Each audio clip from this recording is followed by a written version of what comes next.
Happy Holi everybody. My self मानवी शुक्ला। और आज मैं आपके सामने एक नई वीडियो लेकर के आया हूं और उस वीडियो का नाम है फार्मास्यूटिकल एरर। ये फार्मेसी के अंदर बहुत इंपॉर्टेंट टॉपिक है जिसके बारे में बहुत से लोगों ने बहुत सी बातें बताई, लेकिन ये टॉपिक अपनी इम्पोर्टेंट भूमिका प्ले करता है क्योंकि फार्मास्यूटिकल एनालिसिस एक ऐसा सब्जेक्ट है और एक ऐसा विषय है जिसमें गलती बर्दाश्त नहीं की जा सकती। गलती को आप टॉलरेट नहीं कर सकते, लेकिन तब भी गलतियां हो रही हैं। तो इसलिए ये आरजीपीवी एग्जाम जो कोई 20 मार्च से स्टार्ट है और अगला पेपर आपका 24 मार्च को होगा इसका शायद, तो उसको ये पर्पज से ये क्वेश्चन बहुत इंपॉर्टेंट है। आरजीपी वाले भी इसका महत्व समझते हैं, इसलिए इस क्वेश्चन को बताते हैं। ठीक है, तो मैं माई सेल्फ मानवी शुक्ला, आपको पता ही है, और आप चैनल से जुड़ जाएं क्योंकि अब इम्पोर्टेंट क्वेश्चन आने वाले हैं और कुछ एक आध महीने के लिए हम बीच में गैप ले लिया था। इससे अब आगे बढ़ते हैं। आपको मेरी प्रेजेंटेशन में बहुत बहुत आपका धन्यवाद। Welcome to my presentation. Errors in analysis. Analysis के अंदर गलतियां, क्या एनालिसिस के अंदर क्या किसकी बात की जा रही है? गलतियों की बात की जा रही है। तो एनालिसिस के अंदर कोई गलती बर्दाश्त नहीं की जाएगी। तो एरर क्या होता है? Difference between the true result and measure result. Suppose कीजिए आप कोई फार्मास्यूटिकल मेजरमेंट कर रहे हैं या फार्मास्यूटिकल का कोई प्रोडक्ट बना रहे हैं, उसमें आपने जो प्रोडक्ट बनाया और उसके बाद जो ओरिजिनल में प्रोडक्ट बनना चाहिए, उन दोनों के बीच का जो डिफरेंस होता है, यानी आपका मेजर प्रोडक्ट या ऑब्जर्व प्रोडक्ट में आपने ट्रू प्रोडक्ट जो कि मेन प्रोडक्ट है उसमें जो घटाएंगे वो आपकी गलती कहलाएगी। जैसे मैं आपको एग्जांपल दूं कि आप कोई शॉप पे जा रहे हो और मम्मी ने कहा बेटा 1 किलो शक्कर ले आना। 1 किलो शक्कर, शक्कर क्या है, 1 किलो चीनी क्या है, आपकी ट्रू वैल्यू है। और आप गए और आप 800 ग्राम शक्कर ले आए, यानी आप 200 ग्राम शक्कर कम लाए, तो वो आपकी मेजर्ड वैल्यू है। आपने उससे कहा कि तौल दो, उसने आपका 200 ग्राम का कांटा मार दिया, तो आपका एरर, आपकी गलती कितनी कहलाई? 200 ग्राम कहलाई। तो इसी प्रकार से एरर्स का महत्व है। एरर्स का आपके लाइफ में इसी प्रकार से महत्व लाइफ में भी है, और आप देखिए हर जगह पे एरर्स का महत्व। Errors in pharmaceutical science. गलतियां पे गलतियां मत करो राजा। Expression of error. एरर को कैसे प्रदर्शित करते हैं? एरर को प्रदर्शित करने के लिए एब्सोल्यूट टर्म और इन रिलेटिव टर्म्स, दो टर्म्स दिए जाते हैं। एक होता है एब्सोल्यूट टर्म, ठीक है, और एक होता है रिलेटिव टर्म, ठीक है ना। तो एब्सोल्यूट एरर्स का मतलब होता है कैलकुलेटेड वैल्यू, यानी जो आप लेकर के, आप कितने ग्राम लेकर के आए थे, यानी 800 ग्राम, और ट्रू वैल्यू कितनी थी? 1000। तो आपका माइनस का 200 ग्राम आपका क्या आ गया? एरर आ गया। यानी अगर आप कैलकुलेटेड वैल्यू में ट्रू वैल्यू यानी स्टैंडर्ड वैल्यू घटा देते हैं, तो जो है, मान लो कैलकुलेटेड वैल्यू आपकी 1500 आई और आपकी ट्रू वैल्यू 1400 है, तो 100 आ गया एरर्स। यानी एरर्स यानी गलती, यानी हम फार्मास्यूटिकल प्रोडक्ट बना रहे हैं, हम कोई प्रैक्टिस कर रहे हैं, उस प्रैक्टिस की ड्यूरिंग कोई ना कोई गलती होती है, जिसको क्या बोलते हैं? एरर्स बोलते हैं। आ गई बात समझ में? चलिए नेक्स्ट देखते हैं। रिलेटिव एरर क्या है? Use in the determination of accuracy of measurement and expressed in the term of percentage। अगर किसी भी मेजरमेंट की एक्यूरेसी पता करना है। अब आप बोलेंगे सर एक्यूरेसी क्या होती है? एक्यूरेसी मतलब होता है शुद्धता, यानी एक्यूरेट कोई प्रोडक्ट का आपने या कोई भी डिटर, मतलब आपने फार्मास्यूटिकल प्रोडक्ट बनाया, उसका मेजरमेंट किया, वो कितना एक्यूरेट है, उसको एक्सप्रेस करने के लिए आपको उसके अंदर की गलतियां निकालना पड़ेगी। ठीक है ना? हर कोई व्यक्ति के अंदर कोई ना कोई गलती होती है, कोई ना कोई बुराई होती है। अगर हम उस बुराई को पहचान लें और पहचान करके उसको अलग कर दें, ठीक है ना? जैसे आज होलिका का मौसम दहन है, होलिका दहन कल था, तो होलिका दहन में क्या है? होलिका के अंदर, हिरण्यकश्यप के अंदर कोई ना कोई बुराई थी और वो बुराई उसको नहीं पता।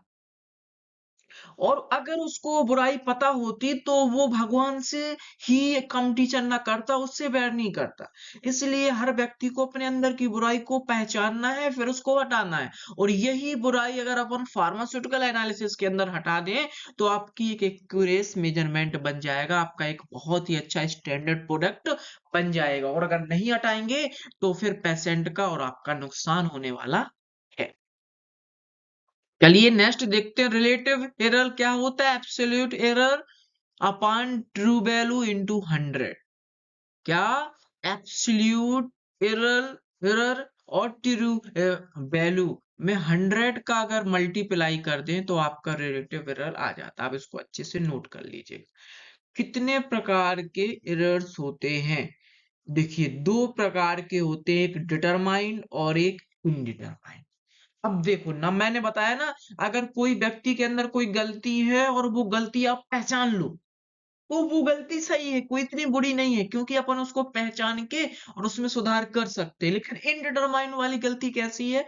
जो रैंडम होती है। आप उसकी उम्मीद नहीं कर सकते कि ये ऐसा गलती कर सकता है, और उसको सुधारना बहुत ही हार्ड और कठिन टास्क है अपने लिए। इसलिए इनडिटरमाइंड को सिस्टमिक एरर बोलते हैं, क्योंकि ये सिस्टम से होता है। जैसे अपन से कोई गलती हो सकती है, अपन कोई गलती कर रहे हैं, तो उसके ड्यूरिंग अपन क्या कर रहे हैं, अपन को पता है कि चलो ये गलती है, और अपन ने बाद में उसको एक्यूरेट कर दिया।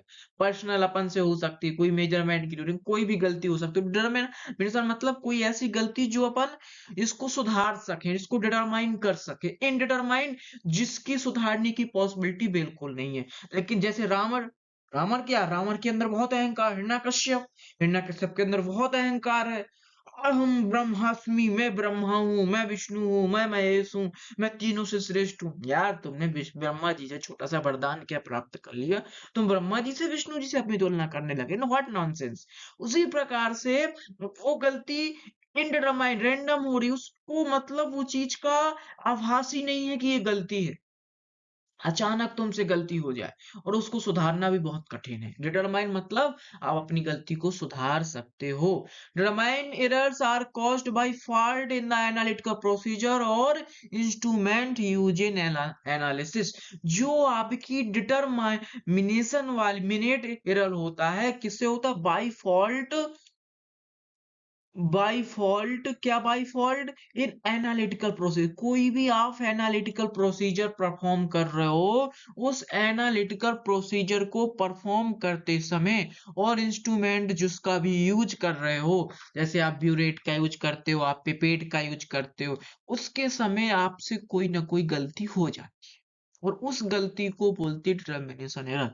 The term determinator error implies that the cause of this type error may be found out। उसको अपन फाउंड कर सकते हैं, यानी पता लगा सकते हैं, और उसको बाद में करेक्ट भी किया जा सकता है।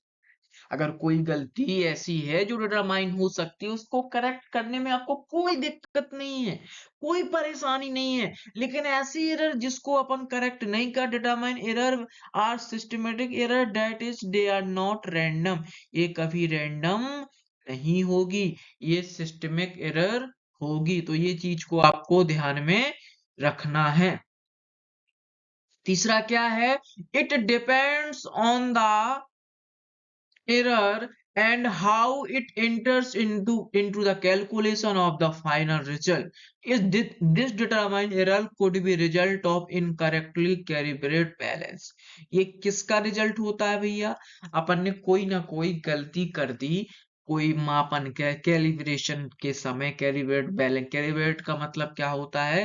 कोई चीज को मापना, कोई चीज का मतलब बैलेंस करना। उसके ड्यूरिंग आपसे क्या हो गई? कोई ना कोई प्रकार की गलती हो गई।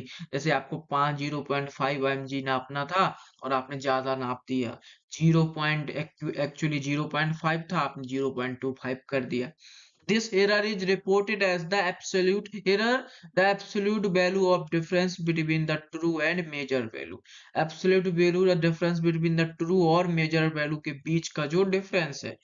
Two method are commonly used to identify the existence of systematic error. इस determination वाली error जो मतलब एक ऐसी error है जिसका आप पता लगा सकते हो और उसको सही कर सकते हो. सही करने के लिए आपके पास दो मेथड है, स्टैंडर्ड मेथड और रन सेवरल एनालिसिस. ठीक है ना, तो दो मेथड इसके लिए दिया गया है. एरर्स देख लीजिए, कहीं एरर आ ना, एरर आ गया, तो वो चीज. Reason for terminator error in analytical procedure, uncalibrated balance, improperly calibrated volumetric flux. आपने क्या कर दिया, improper calibrated volumetric flux का यूज कर दिया. pipettes, माल फंक्शनिंग इंस्ट्रूमेंट, मतलब जो माल फंक्शन मतलब जो काम नहीं कर रहे हैं, जो अच्छे से परफॉर्म नहीं कर रहे, ऐसे लोगों को आपने क्या कर दिया, यूज कर दिया. इम्प्योर केमिकल्स का आपने क्या कर दिया, यूज कर दिया. इनकरेक्ट एनालिटिकल प्रोसीजर, आपने जो एनालिटिकल प्रोसीजर परफॉर्म किया है वो क्या है, करेक्ट नहीं है. उसकी जो टेक्निक है वो क्या है, सही नहीं है. एनालिस्ट एरर, आप जो परफॉर्म कर रहे हो आपसे भी कोई गलती हो सकती है. अपन भी क्या है, गलतियों का पुतला है. अपन से कोई ना कोई गलती हो सकती है, बस वो गलती एक्सेप्ट करना जरूरी है. अगर वो गलती को आप एक्सेप्ट नहीं करोगे, मानोगे नहीं, तो फिर वो गलती बहुत कठिन खतरनाक रूप ले लेगी. इसलिए हमको ऐसे कहते हैं ना कि निंदक के ना मतलब निंदक को कैसे रखना चाहिए, पास में रखना चाहिए.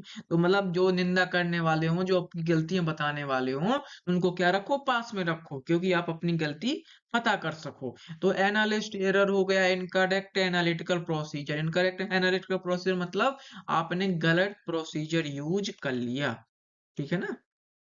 The following are types of determined error may be noted. जैसे कौन कौन सी होते हैं जो determined error के types, आज अपन को determine ही पढ़ना है. determines आपके कितने प्रकार के होते हैं, ऑपरेशन एंड पर्सन एरर, यानी जब जब कोई आप प्रोसीजर कर रहे हो उसके ड्यूरिंग आपसे जो गलती हो जाए. इंस्ट्रूमेंट, कोई जो इंस्ट्रूमेंट का यूज करा हो सकता है वो फूटा हो, उसमें कोई कंटामिनेशन हो, और उसमें कोई लीकेज हो, उसमें कोई क्रैक हो, उसमें कोई माल न्यूट्रिशन हो, सॉरी माल फंक्शनिंग हो. ये सारी चीज, रिजेंट जो आप यूज कर रहे हो इम्प्योर हो, उसमें कोई प्रकार का कंटामिनेशन मिला हो, तो कैसी भी, जैसे इंस्ट्रूमेंटल मतलब इंस्ट्रूमेंट एरर्स मेथड, आप जिस तरीके का यूज कर रहे हो वो तरीका ही सपोज करो आपका गलत हो गया. Additive and professional error, additive error मतलब जो आप उसमें एडिटिव यूज कर रहे हो, उसमें जो मतलब गलती करने की पॉसिबिलिटी बन सकती है. ठीक है ना, तो ये चीजें आपको ध्यान से देखना है. डिटर्मिनेशन एरर का जो फर्स्ट पोर्शन है इसको बोलते हैं क्या, ऑपरेशनल एंड पर्सनल एरर. कौन सा एरर, ऑपरेशनल एंड पर्सनल, मतलब जब अपन कोई प्रैक्टिकल परफॉर्म कर रहे हैं या कोई इंस्ट्रूमेंटल एनालिसिस कर रहे हैं, कोई एनालिसिस कर रहे हैं, उसके ड्यूरिंग आपसे कोई गलती हो जाए. एनालिस्ट सबसे पहला, तो जो प्रैक्टिकल परफॉर्म कर रहा है उसी से कोई गलती, क्या गलती, the person performing the analysis causes the error, मतलब उसको पहली बात तो नॉलेज कम है, सपोज दैट. सपोज दैट क्या है, उसको नॉलेज कम है. They may be result of inexperience, उसको एक्सपीरियंस कम है. इनसफिशियंट, उसने ट्रेनिंग ली है. और विंग हरी, वो अपना नर्वस भी है. एन एनालिस्ट में यूज द इंस्ट्रूमेंट इनकरेक्टली, जो आपका प्रैक्टिकल परफॉर्म कर रहा है, यानी आप भी हो सकते हो, मैं भी हो सकता हूँ, जो भी है, मान लो हमको एक्सपीरियंस कम है, इनसफिशियंट ट्रेनिंग ली है. एनालिस्ट में भी यूज इंस्ट्रूमेंट इनकरेक्ट, अच्छे मतलब सही तरीके से यूज नहीं. अपन लोग क्या है, प्रैक्टिकल में रिजल्ट क्यों नहीं आता, अपन लोग क्या करते हैं, सही तरीके से यूज नहीं करते. परहैप्स में placing the sample in the instrument incorrectly, जो जो जब अपन क्या करते हैं, एक प्रोडक्ट को, एक सैंपल को, ये मतलब कहाँ से, एक ब्यूरेट के तो मतलब ब्यूरेट से हो सकता है, या फिर पिपेट से ले लो, उसको भी एक बीकर से दूसरे बीकर में, या एक फ्लास्क से दूसरे फ्लास्क में ट्रांसफर करते हैं. उसकी ड्यूरिंग अपन से क्या हो जाती है, इनकरेक्ट तरीके से करते हैं. अपन को स्लो करना है तो अपन फास्ट करते हैं. जैसे अपन ने देखा ना, सरफेस टेंशन का रहता है कि अपन ने कागज हटाते हैं, सरफेस से सही से नहीं किया तो नीचे गिर जाएगा. तो वो सारी तरीके आपको पता होना चाहिए. Setting the instrument to wrong condition, आप जहां पे इंस्ट्रूमेंट रखते हो वो कंडीशन ही आपकी गलत है. एनालिसिस के लिए। कंसिस्टेंटली मिस रीडिंग, आप जो रीडिंग कर रहे हो वो सही तरीके से नहीं कर रहे हो, मतलब जो आपका मेजरमेंट का रीडिंग होना चाहिए वॉल्यूमेट्रिक फ्लक्स हाई और low. Improper use of pipette, pipette का यूज भी करना एक बहुत बड़ी कला है, वो आप नहीं कर पा रहे सही से, तो एनालिस्ट की mistake. These are due to the factor for which the individual analyst is responsible and और not connected with the method और प्रोसीजर। यानी पर्सनल मतलब खुद ही की बात है, अपन जो भी प्रोसीजर कर रहे हैं उसके ड्यूरिंग कुछ ना कुछ दीज आर ड्यू फैक्टर जिसके द्वारा कुछ ना कुछ गलतियां हो रही हैं। आप अच्छा मेथड का यूज नहीं कर रहे, स्टैंडर्ड मेथड का। जैसे कभी कभार फार्माकोपिया में जो मेथड दिया गया होता है वो स्टैंडर्ड होता है, लेकिन अपन को कुछ दिमाग लगाना पड़ता है। जैसे कोई टेम्परेचर है, उसमें लिखा है 200 डिग्री सेंटीग्रेड, अब तुम 200 डिग्री सेंटीग्रेड तो ले नहीं जा सकते। अब तुम लगातार देख एकदम से 200 कर दिया तो लोग आपका गिलास फूटने का डर है, आप तब ज्यादा चोट पहुंचने का भी डर है। तो वो धीमे धीमे करके ले जाना, ये एक्सपीरियंस से आता है कि कब यूज करते हैं। जैसे मैं हूं तो मैं जब कोई चीज को बेक करता हूं तो अगर मैंने मेजरिंग मतलब बेकिंग मशीन का भी यूज नहीं किया और मैंने कोई चीज उठा ली तो वो समझो कि बेकिंग मशीन के लगभग बराबर होगी। लेकिन बहुत से लोगों को एक्सपीरियंस नहीं होता, मुझे भी इतना ज्यादा नहीं है, लेकिन तब वो एक्सपीरियंस कैसे आता है? बार बार प्रैक्टिस से। Practice make a man perfect. जितने बार आप प्रैक्टिस करोगे, जैसे मैं एग्जाम में भी बोलता हूँ, मैं बार बार क्लास में भी बोलता हूँ कि आप प्राइम रूल का यूज करो। प्राइम नंबर जैसे होते हैं ना 1 3 5 7 5 7 11 13 वगैरह, तो आप हर मतलब एक महीने में 11 टाइम्स आपको एक टॉपिक को रिवीजन करना, तो प्रैक्टिस जैसे करोगे तो आपका ये सुधार हो जाएगा, ठीक है ना। ये आपके एरर्स हैं जो आपको पढ़ने चाहिए। इसके बाद में आपका आता है example mechanical loss of material in various step when under washing और ओवर वॉशिंग। आप जितनी वॉशिंग कर रहे हो वो भाई साहब पर्याप्त नहीं है, तो अंडर वॉशिंग के कारण या फिर ओवर वॉशिंग के कारण, ओवर वॉशिंग के कारण, अंडर वॉशिंग के कारण, कोई भी चीज के कारण आप गलती हो रही है। जैसे precipitate at incorrect temperature, press जो जो आपका प्रेसिपिटेट है उनका वो इनकरेक्ट टेम्परेचर पे लिया गया, इनसफिशियंट कूलिंग है, मतलब जितना उसको ठंडा करना अपन उसको ठंडा नहीं कर रहे, और क्रूशिबल अपन बिफोर बेइंग कर रहे, allowing hygroscopic material to absorb the moisture before and after weighing. अपन को कैसा मिक्सचर यूज करना चाहिए? Hygroscopic. Allowing the volatile material to volatile after weighing के लिए। मेंटेन द इनकरेक्ट टेम्परेचर को मेंटेन करो, ब्यूरेट की रीडिंग प्रॉपरली लो। नॉट डन, अगर डन नहीं है तो ये सारी चीजें आपको देखनी पड़ेंगी, ठीक है ना। इसके बाद में आपका आता है डिटर्मिनेशन एरर। कौन कौन से होते हैं डिटर्मिनेशन एरर में? इंस्ट्रूमेंट एरर आता है आपका, जो बहुत इंपॉर्टेंट है। पहला क्या है? These arise due to the मतलब क्या है? फैकल्टी कंस्ट्रक्शन ऑफ बैलेंस, मतलब अपन क्या कर रहे हैं? Use of uncalibrated weight, improper graduate glassware है ना, मतलब इंस्ट्रूमेंटेशन। जितने भी इंस्ट्रूमेंट का अपन यूज कर रहे हैं तो वो क्या है? उनका बैलेंस में कोई ना कोई गलती है, फॉल्ट है। उसके बाद में यूज ऑफ अन मतलब जैसे प्रॉपर बैलेंसिंग होनी चाहिए, प्रॉपर मेजरमेंट होना चाहिए, कैलिब्रेशन प्रॉपर होना चाहिए, वो कैलिब्रेशन अपन प्रॉपर नहीं कर रहे, ठीक है ना।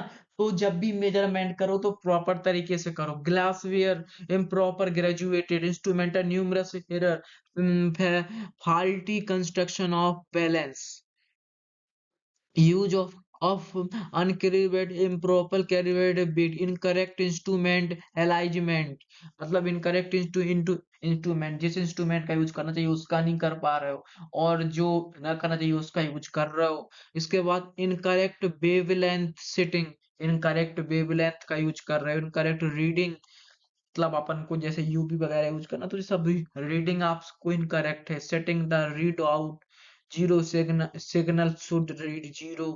Any variation in proper instrument setting can lead to errors, instrument analysis, electrical line voltage, मतलब ये सारी चीजें आपको नहीं कर पा रहे हो, आप कोई ना कोई गलती। This specially true for automated instrumentation running unattended overnight. मतलब कहने का मतलब कि इंस्ट्रूमेंट जो कि फार्मास्यूटिकल एनालिसिस में यूज हो रहे हैं, उनको अपन को अपन अलाइन कर देते हैं, रात रात भर चल रहे हैं या फिर वो चालू हैं या फिर इंस्ट्रूमेंटेशन की तरफ से कुछ ना कुछ आपको मिस्टेक आपसे आ रही है। ठीक है ना? इसके बाद रमेश तीसरा पार्ट है एरर्स ऑफ मेथड। आप जिस तरीके का यूज कर रहे हो वो गलत है। जैसे this error are due to the incorrect sampling. आपने क्या किया है? इनकरेक्ट सैंपलिंग किया है। And form incompleteness reaction due to the failure of reaction. Reaction ही आपकी गलत है। Occurrence of the side reaction, reaction of substance other than the constituent being determined. मतलब मेथड मतलब तो तरीका, जिस तरीके का भी यूज कर रहे हो वो तरीका में कोई ना कोई गलती है। आपने जहां से भी वो मतलब इक्वेशन उठाई है, वो आपने मेथड उठाया है, वो मेथड क्या है? कहीं ना कहीं से गलती आपको बता रहा है। ठीक है ना? एडिटिव एंड प्रोफेशनल में to absolute value of additive errors it independent amount of constituent present in a determination. For example, loss of weight curable in which precipitate is indicated and errors in weight. The presence of error is leveled by taking sample of different weight. ठीक है ना? आप मतलब additive का जो use कर रहे हो वो आपका सही नहीं है, कहने का मतलब। पाउडर ग्लोब्स में contain variety of trace element. आप पाउडर का यूज कर रहे हो, उसमें बहुत सारे ट्रेस एलिमेंट्स हैं। Should not be used by analyst performing trace element. Trace element उसमें नहीं होना चाहिए। कोई भी एनालिस्ट को ये देखना चाहिए कि भाई साहब अगर हम कोई भी पाउडर यूज कर रहे हैं तो उस पाउडर के अंदर हमारे मतलब जो एडिटिव यूज के मान लो पाउडर यूज कर रहे हैं, तो वो पाउडर क्या है, हमको ट्रेस एलिमेंट्स अगर उसमें प्रेजेंट है तो हमें वो पाउडर यूज नहीं करना है। लॉस ऑफ वेट, वेट अपन को usually in which precipitate indicated and errors in bets. मतलब आप जब बेट कर रहे हो उसमें आपकी कोई ना कोई प्रॉब्लम्स आ रही है। The presence of errable by taking sample of different batch. अपन क्या करते हैं, डिफरेंट डिफरेंट बेट की सैंपल यूज कर लेते हैं। ठीक है, तो वो अपन को तुक्का भी मार देते हैं, मेन तो यही होता है। तो वो चीज आपको ध्यान रखनी है। Absolute value of profession error depends upon the amount of the constituent. For example, estimation of chloride. An oxidant by iodometric determination, presence of bromate and another oxidizing agent would give rise to positive high result and hence it must be duly corrected. Estimation of chloride आप लोगों ने किस में पढ़ा हुआ है? Third unit है उसकी, थर्ड नहीं 4 यूनिट है। रेडॉक्स टाइट्रेशन में आपने देखा होगा कि आपने आइडोमेट्री और आईडीमेट्री पढ़ी थी। तो उसमें आपको पता है कि an oxidant by iodometric determination, presence of bromate ions की प्रेजेंस में आपने पता किया था अनदर ऑक्सीडाइजिंग एजेंट वो डिराइव पॉजिटिव हायर रिजल्ट। और ब्रोमीड के अलावा और कोई भी यूज करोगे तो हाई रिजल्ट देगा। तो ये जो एस्टिमेशन ऑफ क्लोराइड है ये बहुत इंपॉर्टेंट चीज है। इस जो एस्टिमेशन ऑफ क्लोराइड क्लोरेट का अपन क्या कर देते हैं, पता लगाते हैं। Absolute value of A proportional error depends upon the amount of constituent. ठीक है ना? कंस्टिट्यूएंट्स के अमाउंट पर क्या करता है, डिपेंड करता है। तो इस प्रकार से आज हमने जाना कि एरर्स क्या होते हैं, एरर्स कितने प्रकार के होते हैं, डिपेंडेंट अनडिपेंडेंट, उसके भी हमने आपको टाइप्स बताए। दूसरे टाइप में अपन पढ़ेंगे इंडिपेंडेंट एरर, जो सिस्टमेटिक नहीं है, रैंडम एरर है। तो आपको अगर इस वीडियो में कोई दिक्कत है तो आप हमसे पूछ सकते हो। ये जानकारी हमने आपको रफली बता दी अच्छे से। आप इस टॉपिक को लिख लो और अच्छे से पढ़ लो, फिर कोई दिक्कत है तो बताओ। ठीक है, थैंक यू।